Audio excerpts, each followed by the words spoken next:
तो current electricity बच्चों शुरू करते हैं, है ना। तो इलेक्ट्रिक करंट होने के लिए बहुत सारे करंट है, वाटर करंट, एयर करंट, है ना। तो उसी तरह है इलेक्ट्रिक करंट। तो इलेक्ट्रिक करंट होने के लिए जरूरी है कि एक तो चार्ज का प्रेजेंस हो और दूसरा उसका मोशन हो।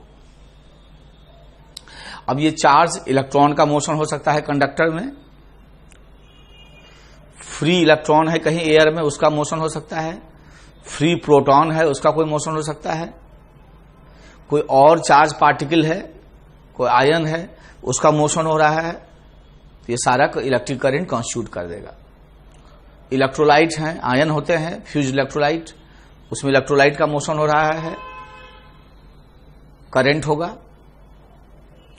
तो इलेक्ट्रिक करंट के लिए जरूरी है कि चार्ज का प्रेजेंस हो और फिर उसका मोशन हो। तो लिखो charge in motion causes electric current. लिखो charge in motion causes electric current. Charge in motion causes electric current. लिखो to have electric current presence of charge and its motion is must. Presence of charge and its motion is must. Presence of charge and its motion is must.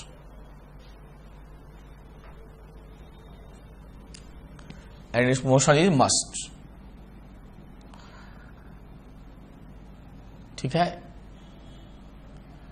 तो एक objective लिखो, which of the following will cause electric current? Which of the following will cause electric current? पहला लिखो proton at rest, proton at rest। दूसरा लिखो neutron moving east, neutron moving east। लिखो beta particle, beta raise. फिर लिखो x raise. फिर लिखो alpha raise. फिर लिखो गामा रेज। फिर लिखो कैथोड रेज। फिर लिखो electron moving in circular path, electron moving in circular path, motion of free electron in the conductor, motion of free electron in the conductor, motion of ion in the fused electrolyte, motion of ion in the fused electrolyte। तो बताना है कौन कौन electric current देगा। तो एक तो charge का प्रेजेंस होना चाहिए और मोशन होना चाहिए। तो प्रोटॉन एट रेस्ट देगा? नहीं देगा। चार्ज तो है लेकिन मास नहीं, मोशन नहीं है। न्यूट्रॉन मूविंग ईस्ट देगा? नहीं देगा। क्यों? मोशन तो है लेकिन चार्ज ही नहीं है। बीटा रेज चार्ज पार्टिकल हुआ, नेगेटिव चार्ज पार्टिकल हुआ। रेज का मतलब मोशन, तो चार्ज भी है मोशन भी है। एक्स रेज देगा कि नहीं देगा?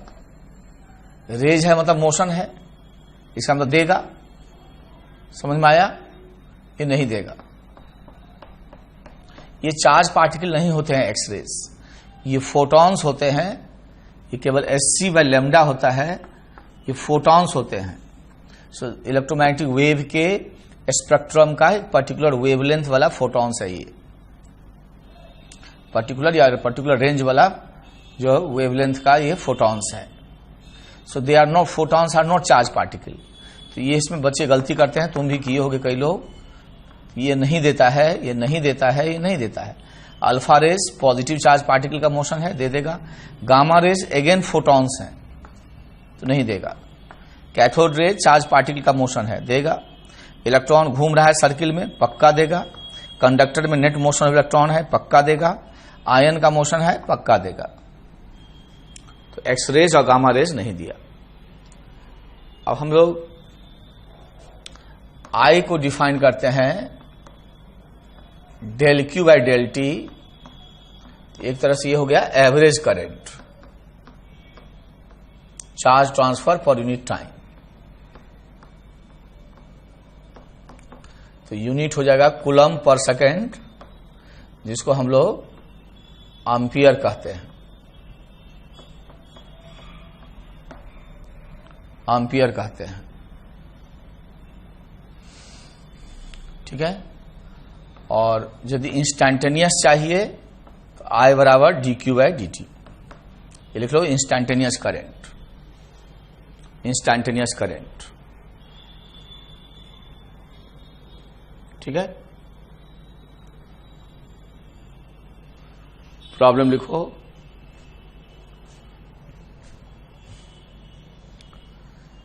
देयर आर स्ट्रीम्स, मतलब धाराएं, streams of protons and electrons,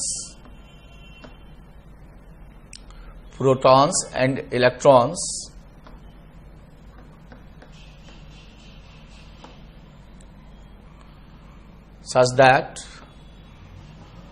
protons move in positive x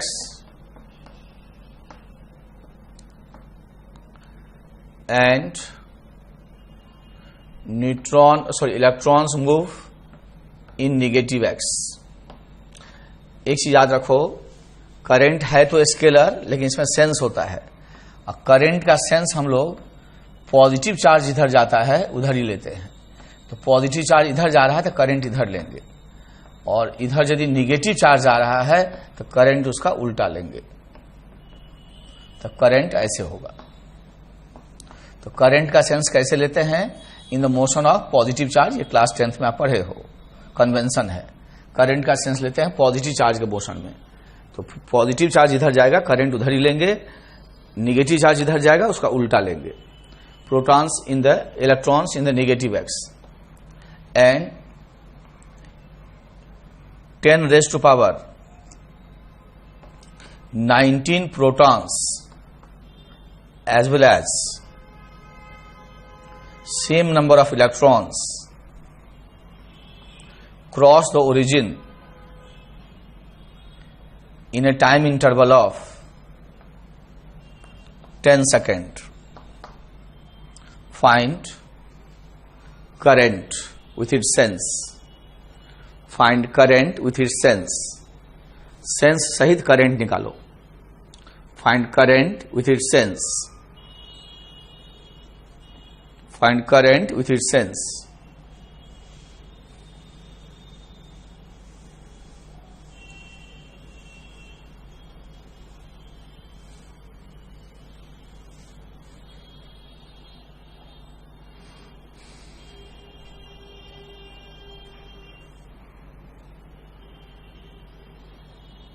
video रोक के कर डालिए या वैसे कर डालिए, 2 मिनट टाइम ले लीजिए।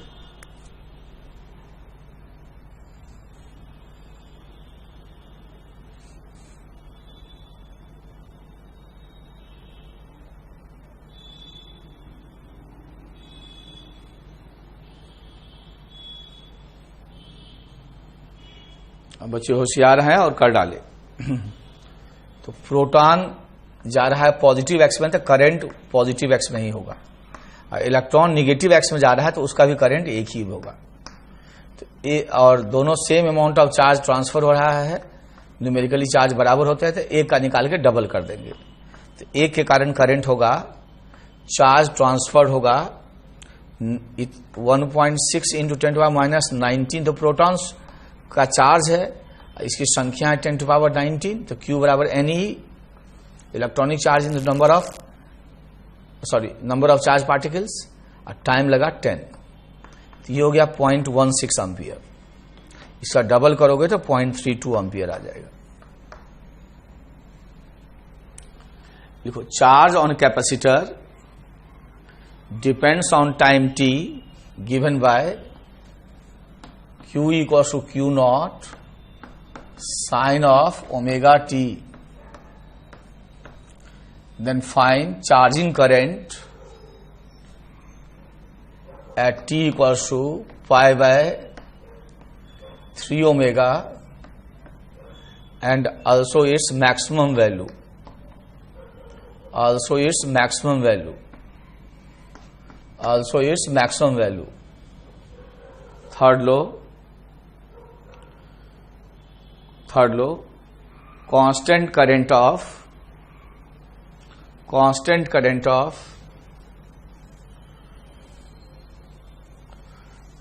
1.6 ampere exists in a resistor for 5 minutes. Find number of electrons that pass a cross section. Number of electrons that pass the cross section.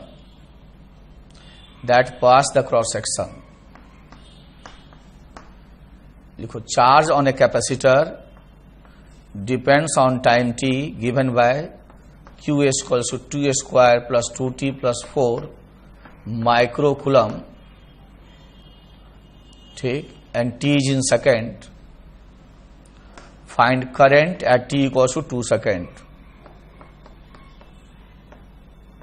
Current at t equals to 2 seconds. Current at t equals to 2 seconds. Next लिखो,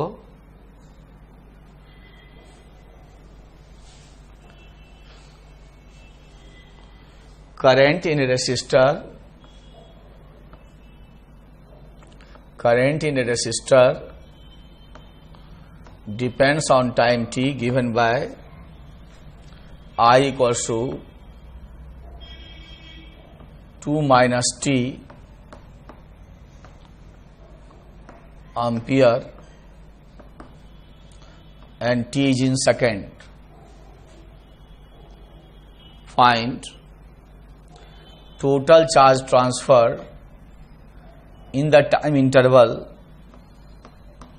t equal to 0 to the time t when current is 0. When current is 0. लिखो, current in a resistor depends on time t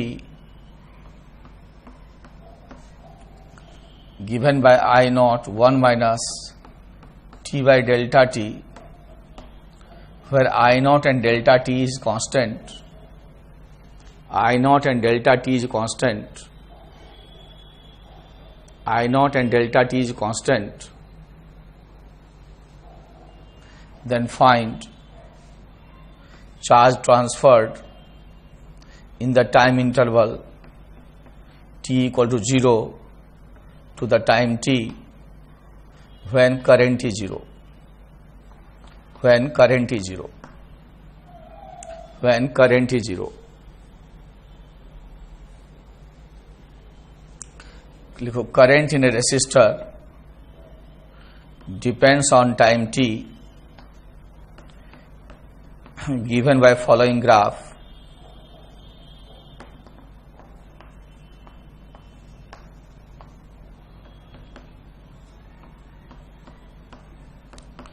Find total charge transferred. Find total charge transferred. Find total charge transferred. Total charge transferred. फिर लिखो, current in a resistor decreases linearly with time t.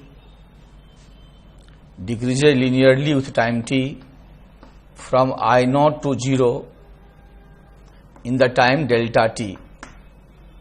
Decreases linearly with time t from I naught to 0 in the time delta t. Find the total charge transferred. Find the total charge transferred. Find the total charge transferred. Find the total charge transferred. Total charge transferred.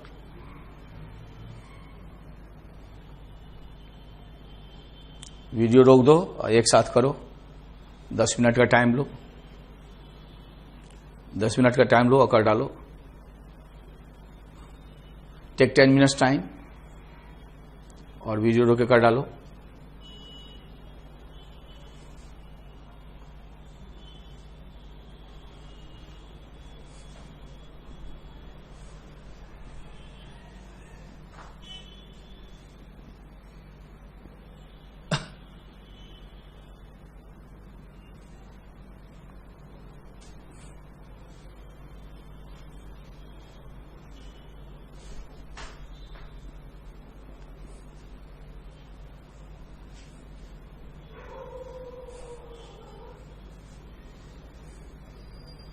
रोक दीजिए video.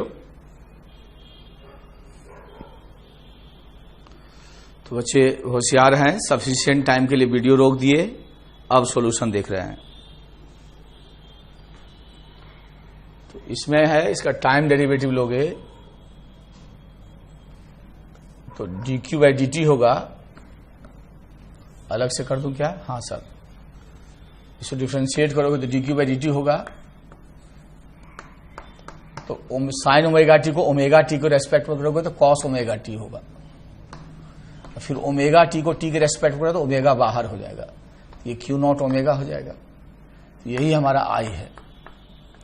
अब इसमें value put करो तो Q not omega cos, और T का value हमारा है पाई बाई 3 ओमेगा, देख लो मिटा दिया है, pi by 3 omega into omega, तो ये 60 डिग्री होगा, ये क्यू नॉट ओमेगा बाई 2 हो जाएगा। और मैक्सिमम करंट होगा जब कॉस थीटा 1 होगा, तो मैक्सिमम करंट यही हो जाएगा जब कॉस थीटा 1 हो जाएगा। कितना? Q naught into omega. ये फर्स्ट का सॉल्यूशन है। सेकंड में जो आई होता है del Q by del T, तो डेल क्यू बराबर हो जाएगा आई इंटू डेल्टा टी। चूंकि कांस्टेंट करंट है इसलिए ऐसा यूज कर पाए।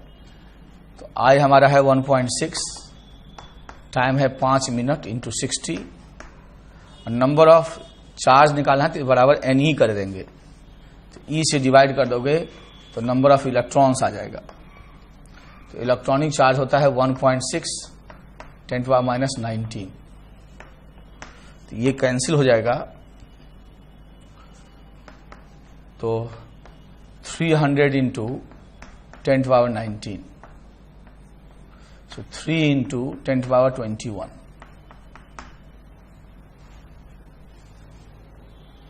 ये आंसर हो जाएगा। करने के बाद ही सॉल्यूशन देखना, तभी फायदा है। अब इसको टाइम डेरिवेटिव लो तो dq बाई dt, तो 2t प्लस 2, अब t बराबर 2 पुट कर दो तो 4 प्लस 2 6 माइक्रो एम्पियर हो जाएगा। चार्ज माइक्रो कूलम में है इसलिए 2 सेकंड पे चाहिए। अब इसको मिटा दें तो ये मिट जाएगा।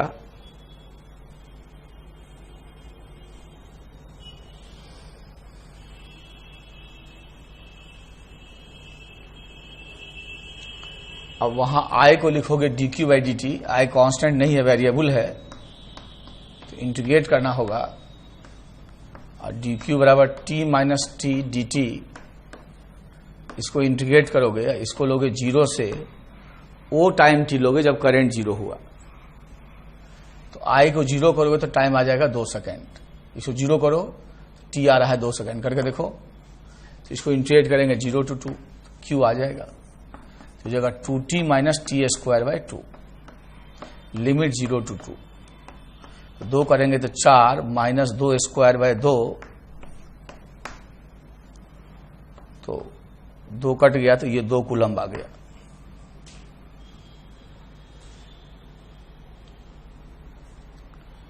ये 2 कूलम्ब आ गया।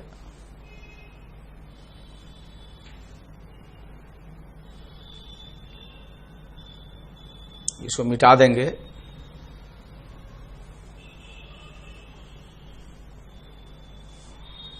नेक्स्ट आई को लिखेंगे dq by dt, I naught 1 minus T by delta T.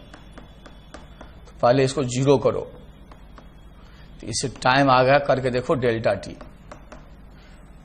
तो डी क्यू यहां लिखो, इसको उधर ले जाओ, I naught 1 minus T by delta T constant है, डी टी, इसको इंटीग्रेट करो, 0 से डेल्टा टी। तो चार्ज ट्रांसफर क्यू हो जाएगा I naught T square by 2, 1 है बेटा, I naught T by 2 minus I naught T square by 2 delta T, limit ले लो 0 से डेल्टा टी, अपने से इसमें पुट करो और मेहनत करो।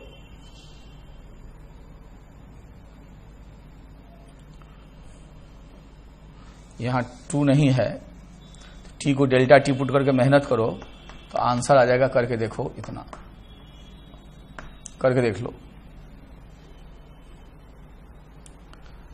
अब देखो D Q by D T होता है आई, इसलिए डी क्यू बराबर होगा आई डी टी, इंटीग्रेट कर दो तो charge transfer is integral I D T, integral I D T. तो आपको याद होगा कि यदि कोई y वर्सेस x का ग्राफ है, ये जो एरिया होता है वो होता है इंटीग्रल y dx, ठीक है। तो यहां y के बदला i है और dx के बदला dt है। इसका मतलब i वर्सेस t का कोई ग्राफ ले ले और ये जो एरिया लेगा वो area integral I D T होगा, जो कि चार्ज ट्रांसफर के बराबर होगा। तो इसका मतलब आई टी ग्राफ का जो एरिया होगा टाइम एक्सिस के साथ, वो एरिया चार्ज ट्रांसफर के बराबर हो जाएगा। इसको समझ लो अच्छे से, वो एरिया चार्ज ट्रांसफर के बराबर हो जाएगा। इसका मतलब हमको कुछ नहीं करना है, इस ट्रायंगल का एरिया निकालना है। तो हाफ बेस इंटू हाइट कर लो, बेस है 6, हाइट है 12, तो 36 कूलम का चार्ज ट्रांसफर हो गया। 36 कूलम का चार्ज ट्रांसफर हो गया।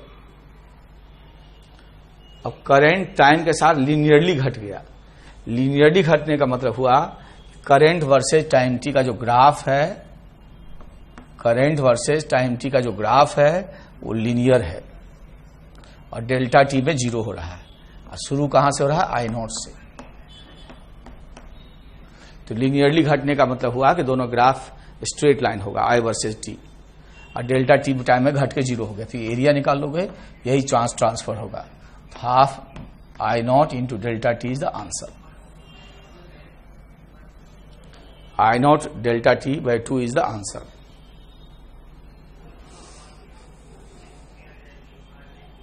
ठीक है।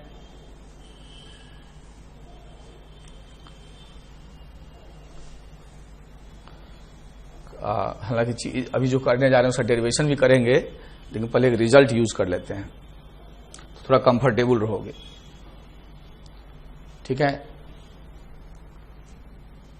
लिखो electrical resistance of a wire, electrical resistance of a conductor.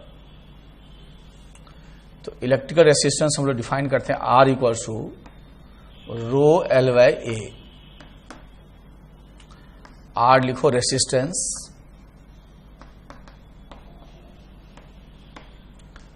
L लिखो length, taken in the sense of current. Current जिस सेंस में होगा उस सेंस में लेंगे। तो मान लीजिए ये डस्टर है और करंट ऐसे है, ऐसे, तो ये डायमेंशन लेंथ होगा।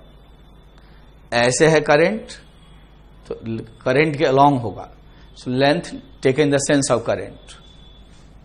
ए लिखो area of cross section taken perpendicular to the sense of current, taken perpendicular to the sense of current.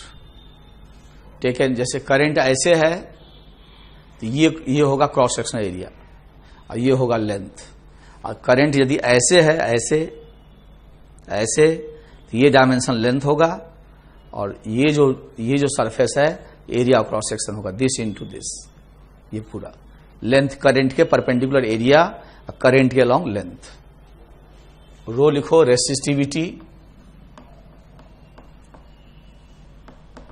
Resistivity resistivity लिखो, it depends only on nature of metal and temperature, not on the dimension of the conductor.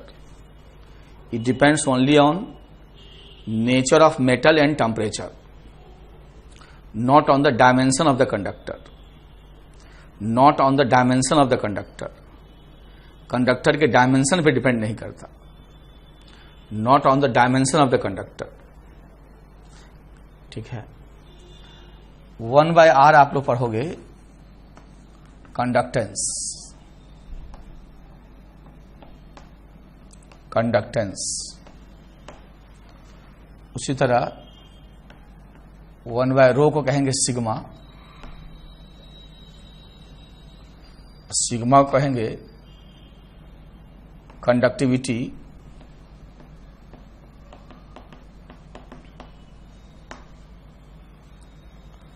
और specific conductance.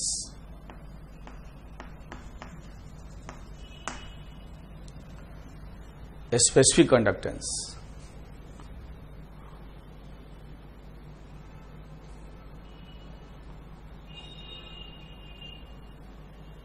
ठीक है, लिखो sigma depends on only the nature of metal and temperature.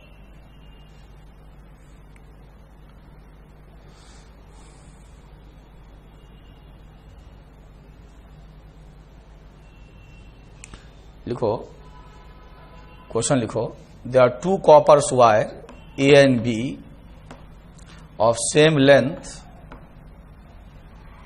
such that A is thin,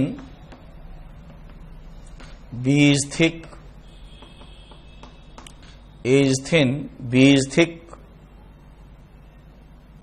ये पतला है, B मोटा है, A is thin, B is thick।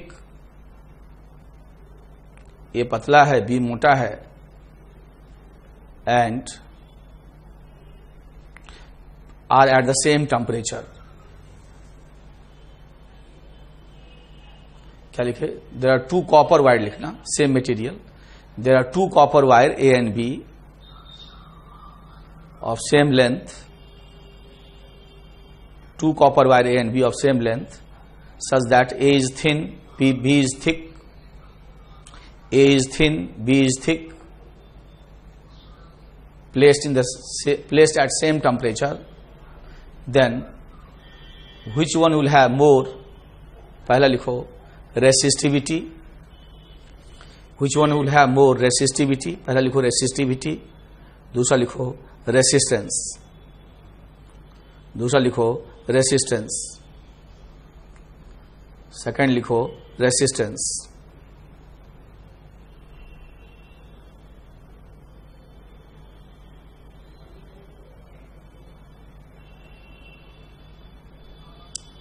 दूसरा लिखो resistance.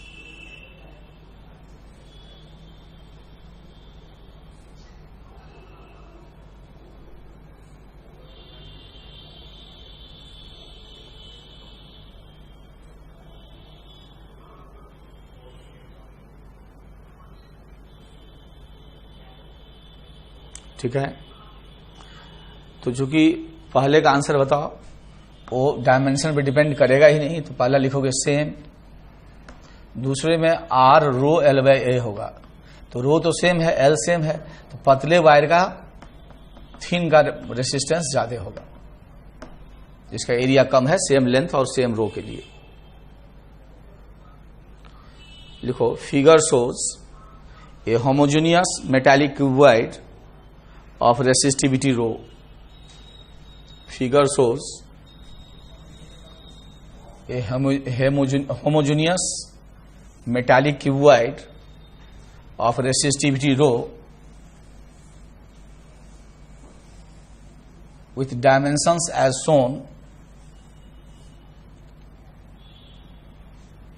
all in SI unit with dimension as shown, comma, all in the SI unit. ये metallic cuboid है,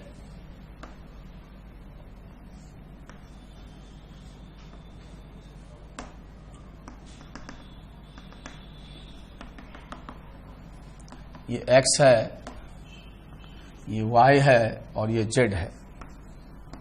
ये डायमेंशन है A, ये डायमेंशन है B और ये डायमेंशन है C, A B C. Find its resistance for the sense of current. Find the resistance for the sense of current. पहला लिखो along X, दूसरा लिखो along Y, तीसरा लिखो along Z. Along Z. Second लिखो a metallic cuboid has the dimension in the ratio 3:2:1. Has the dimension in the ratio 3:2:1.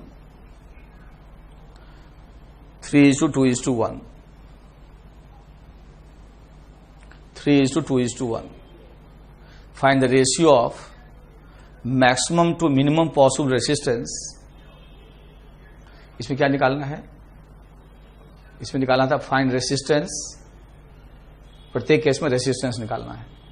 इसमें प्रत्येक case में रेसिस्टेंस निकालना है. अलोंग एक्स जब करंट है, वाई है, तो प्रत्येक केस में रेसिस्टेंस निकालना है. लिखो a metallic cuboid has the dimension the ratio 3:2:1.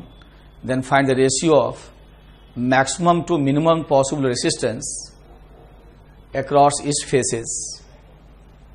Ratio of maximum to minimum possible resistance across its faces. ठीक है, लिखो a wire of resistance R0 is stretched such that length becomes 3 times. खींच रहे हैं, is stretched such that length becomes 3 times. Then find its resistance. Then find its resistance. ठीक है, देखो if a wire is stretched such that, ये part लिखो, length increases by 100%. Length increases by 100%. B part. Length increases by 2%. Length increases by 2%. Then find the percentage change in the resistance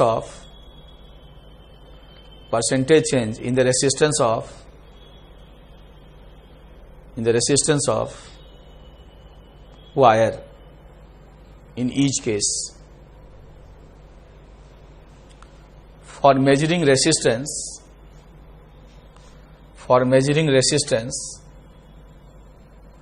resistivity is measured exactly. Resistivity is measured exactly. Then find maximum percentage error in the measurement of resistance if पहला लो error in the measurement of length is plus minus 2%. Error in the measurement of length is plus minus 2%. दूसरा लो error in the measurement of radius of cross section is plus minus 1%. उसी में second part लो, length is measured equal to 100.0 centimeter with a scale having least count 1 millimeter. So 1 millimeter is 0.1 centimeter. and area of cross section is measured r equal to 2 millimeter with a screw gauge. अब screw gauge का हमको नहीं मालूम है. r equals to 2.00 millimetre या 0 millimetre, ध्यान दें हमको. with a screw gauge having least count 0.1 millimeter. 0.1 millimeter. Then find percentage error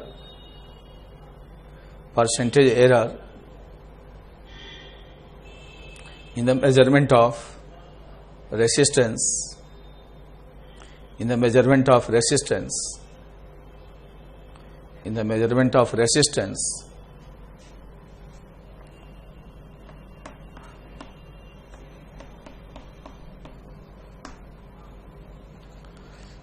If its resistivity is rho equals to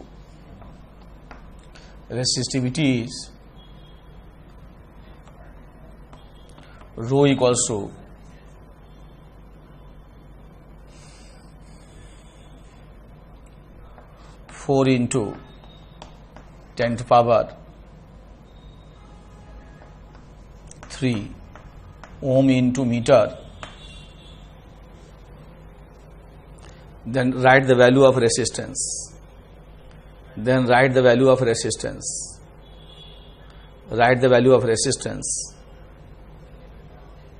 And ठीक है, error and percentage error in the measurement of resistance.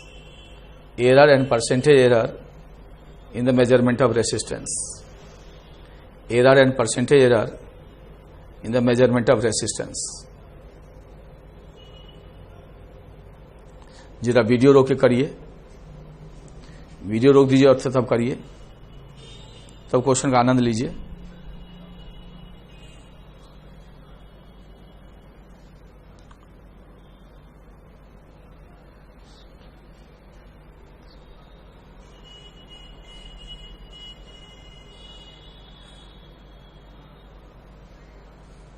Video रोक दीजिए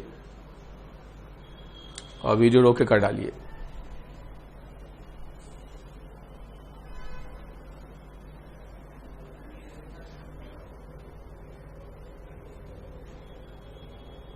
video रोक के कर डालिए.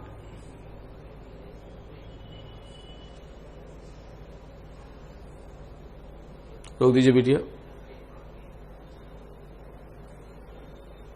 और video रोक के कर डालिए.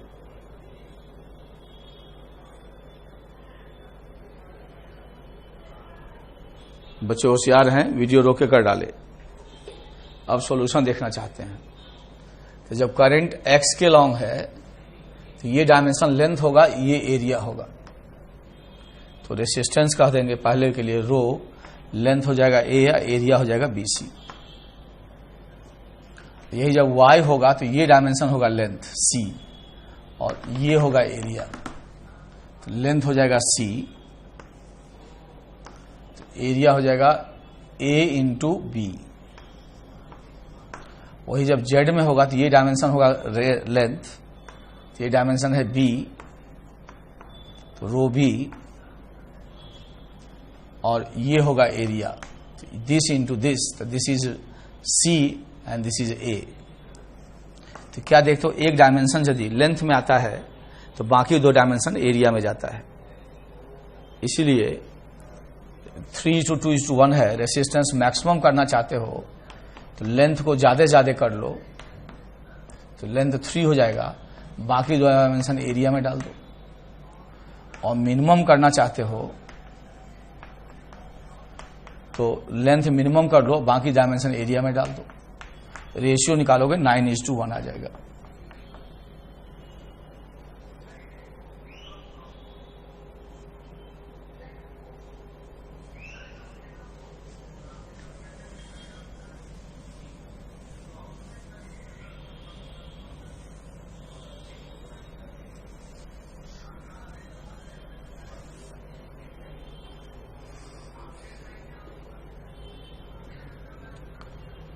अब देखो वॉल्यूम कांस्टेंट रहता है तो L इंटू ए का प्रोडक्ट भी कांस्टेंट होगा।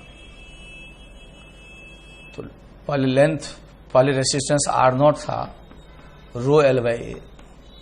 अब नया रेसिस्टेंस होगा, रो तो रो है, लेंथ हो गया 3 टाइम्स। अब लेंथ 3 टाइम्स हो जाएगा तो एरिया 1/3 होगा, ये 3L हो जाएगा इंटू ए डैश बराबर L इंटू ए। वॉल्यूम नहीं बदलेगा तो लेंथ और एरिया का प्रोडक्ट नहीं बदलेगा, तो ए डैश हो जाएगा A/3। तो इसको करोगे तो ऊपर जाएगा तो ये 9R0 आ जाएगा, ये 9R0 आ जाएगा। करके देख लो। अब कहता लेंथ 100% बढ़ा दिए स्ट्रेच करके। 100% बढ़ाने का मतलब हुआ L से क्या हो गया 2L। 100% बढ़ाना तो डबल करना, तो स्ट्रेच किए हो तो लेंथ डबल हो जाएगा, तो एरिया A से A/2 होगा, क्योंकि वॉल्यूम कांस्टेंट होना है, वॉल्यूम कांस्टेंट होना है। इसलिए R इक्वल्स हो जाएगा R0 पहले, R इक्वल्स हो जाएगा रो L के बदला 2L, एरिया A/2, ये हो जाएगा 4R0।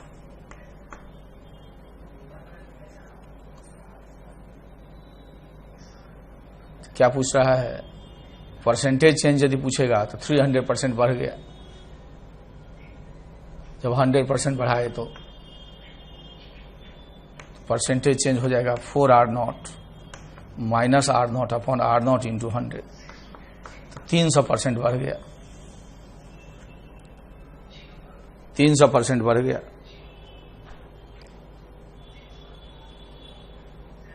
रेसिस्टेंस को 100% बढ़ाए तो कहता 2% चेंज कर गया। ये स्मॉल चेंज है, तो लिखो फॉर स्मॉल चेंज से less than 5% only approximate calculation using the concept of error is used. For a small change, say less than 5%, say less than 5%, ठीक है,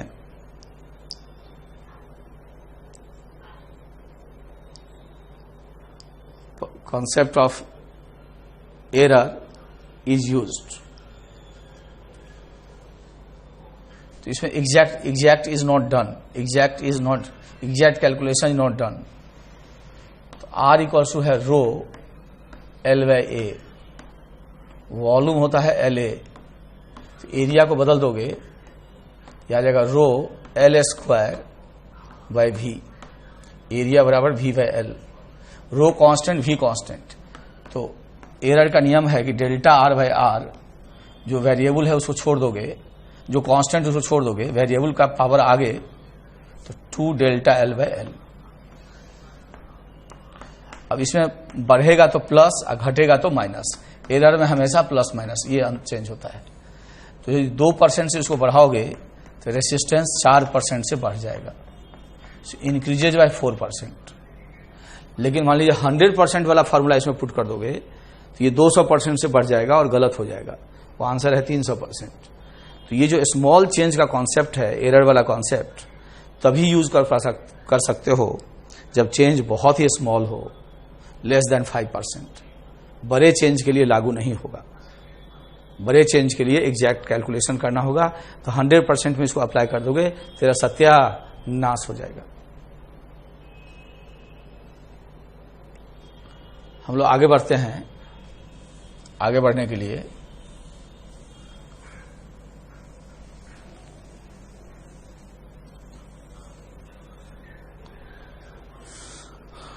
अब हमारा R इक्वल टू है रो L/A, तो A इज πr²। तो हम लोग माइनस को ही प्लस ही ले लेते हैं, तो डेल्टा R/R बराबर डेल्टा L/L, माइनस की चिंता छोड़ो, 2 डेल्टा R/R। ऐसा करते हैं कि हर जगह एडिशन ही हो, मैक्सिमम एरर हम लोग निकालते हैं। तो delta L/L is 2% plus 2 times plus ही लेंगे, डेल्टा R/R इंटू R है 1%, तो कहेंगे प्लस माइनस 4% आंसर हो गया। अब लेंथ हमारा मेजर्ड है 100.0 प्लस माइनस 0.1 सेंटीमीटर। यही मेरा डेल्टा एल है और ये मेरा एल है, ठीक है ना। और रेडियस है हमारा 2.0 प्लस माइनस 0.1 मिलीमीटर।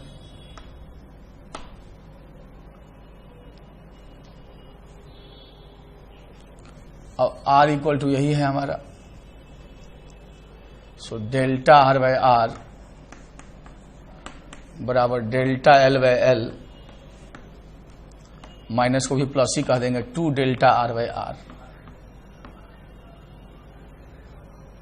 पावर को आगे कर लिए, so delta R by R, तो डेल्टा L 0.1 है और ये 100 है, प्लस इसमें फायदा क्या है,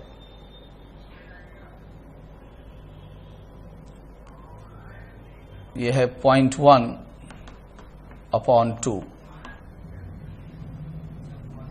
मिलीमीटर से मिलीमीटर, यहां मिलीमीटर से मिलीमीटर कट जाएगा, सेंटीमीटर सेंटीमीटर कट जाएगा। इससे हम लोग डेल्टा R बाय R निकालें, इंटू 100 कर दें, ये है हमारा 0.01001, ये हमारा है 0.05।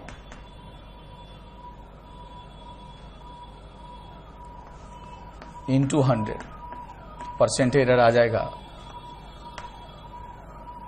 तो ये हमारा है 100 इंटू 0.051, तो ये हो गया हमारा प्लस माइनस 5.1%। ठीक से कैलकुलेशन कर लेना, ठीक से कैलकुलेशन कर लेना।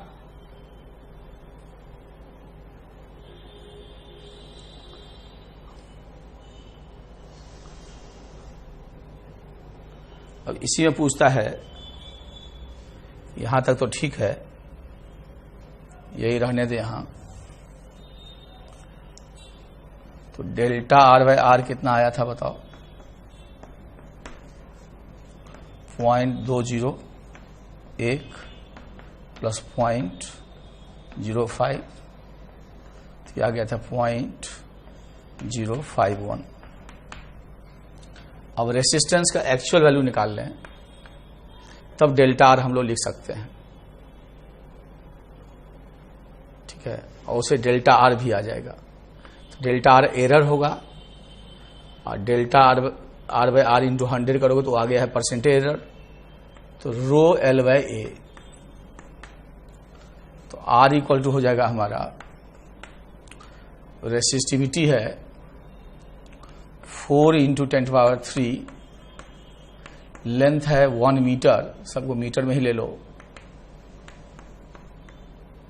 बिना एरर का लेंगे, और रेडियस है पाई इंटू 2 स्क्वायर, और इसको यदि हम मिलीमीटर को मीटर में बदलें तो 10⁻⁶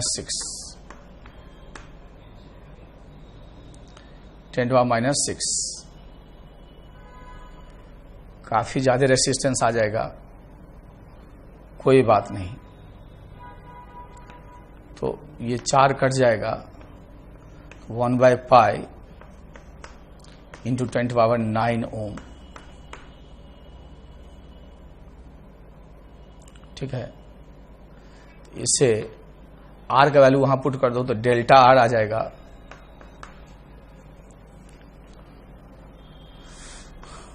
51/π, इससे गुना करोगे R ले जाओगे उधर, ठीक है, और 10⁻⁶ ओम, ये डेल्टा R हो गया। ये अमाउंट ऑफ एरर हो गया, इतना प्लस माइनस कर दोगे तो R का वैल्यू वहां पुट कर दिए। 10³ से मल्टीप्लाई कर दिए। अब कोई रेसिस्टेंस लिखना चाहेगा तो लिखेगा R equals to original value 10⁻⁹ plus minus इसमें जो एरर है, तो एरर कितना है 51/π इंटू 10⁻⁶, इतना ओम आंसर होगा।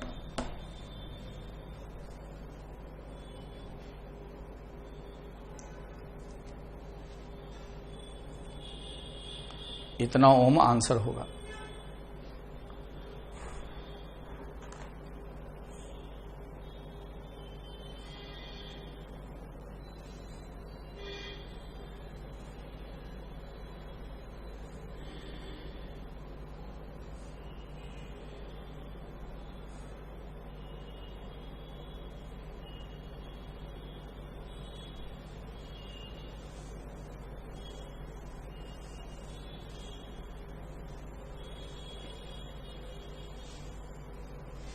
लिखो current is a scalar quantity,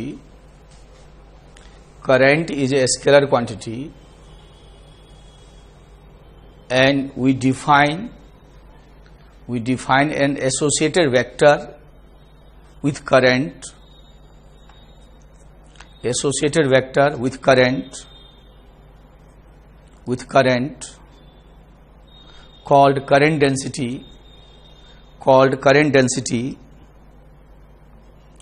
which is defined as current passing per unit area,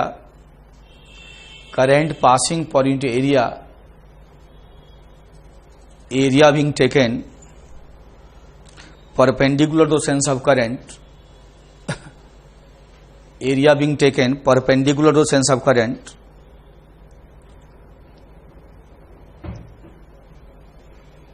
and its direction is in the sense of current,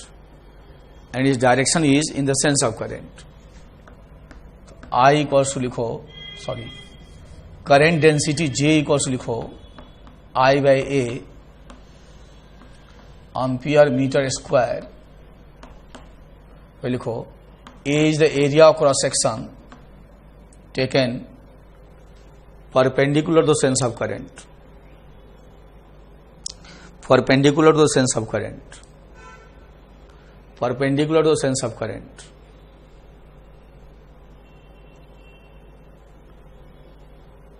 अब इसमें वेक्टर फॉर्म में ऐसे नहीं लिख सकते, क्योंकि एरिया और जे को वेक्टर मानोगे तो वेक्टर का इनवर्स नहीं डिफाइंड है, डिवीजन नहीं डिफाइंड है।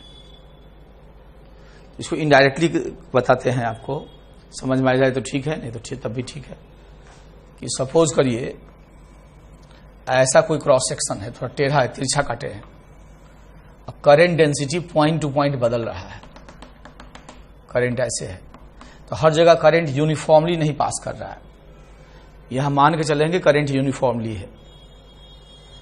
तो मान लीजिए यहां छोटा सा एरिया लो, ऐसे एरिया तिरछा होगा, एरिया को हो ds या dA जो पसंद हो, dA पसंद है तो dA ले लो। तो जो dA एज ए वेक्टर जो होता है वो प्लेन के परपेंडिकुलर होता है। अब करंट डेंसिटी ऐसे करंट के सेंस में होगा, इनके बीच एंगल थीटा है, तो dA हमेशा एलिमेंटल एरिया के प्लेन के परपेंडिकुलर होगा बाहर की तरफ। तो हम लोग J डॉट dA करोगे तो तुमको करंट मिलेगा इस छोटे से एरिया से। इसी को जब इंटीग्रेशन कर देते हैं तो I मिल जाता है।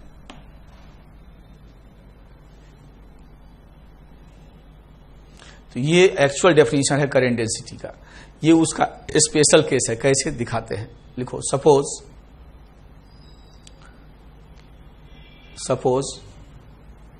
Current density uniform,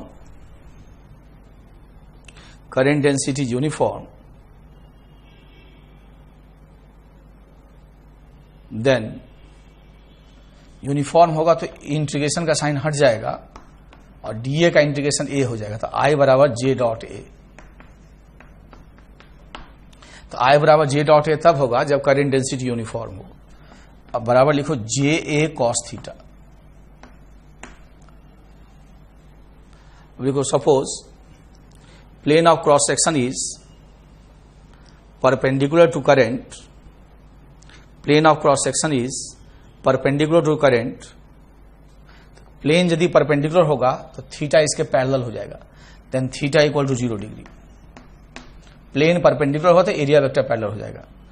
and under this condition I बराबर J into A and J equals to I by A.